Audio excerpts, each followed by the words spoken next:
Okay, so we've got a few variations of leg lifts to go through that will now start to add more articulation to the hip and to the knee and make sure that we're strengthening it much more and giving it more of a challenge through active range of motion in the joint.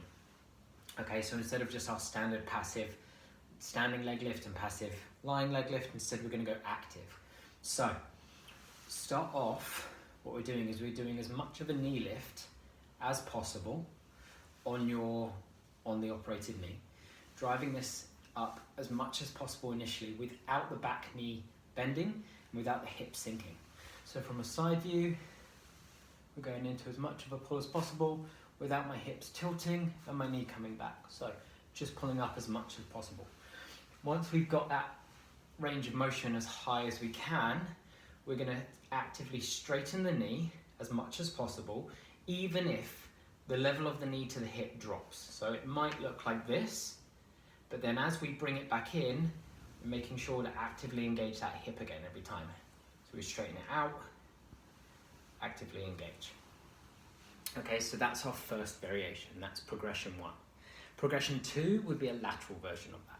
So doing exactly the same thing, except for this time, what we're doing is rotating out to the side and going for a side lift and the same thing. So I've gone my knee as high as I can.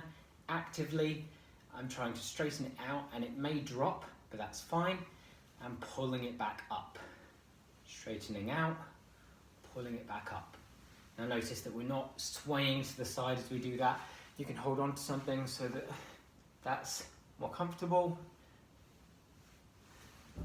And that's our second variation.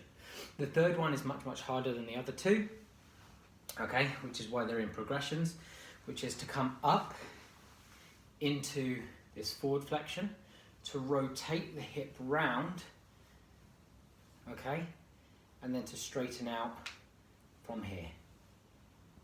And then it would come round. So this one adds the rotational aspect of the hip to stabilize the knee through that as well. So it's come up, it's rotated around so that we've got it in this rotation here. Straighten,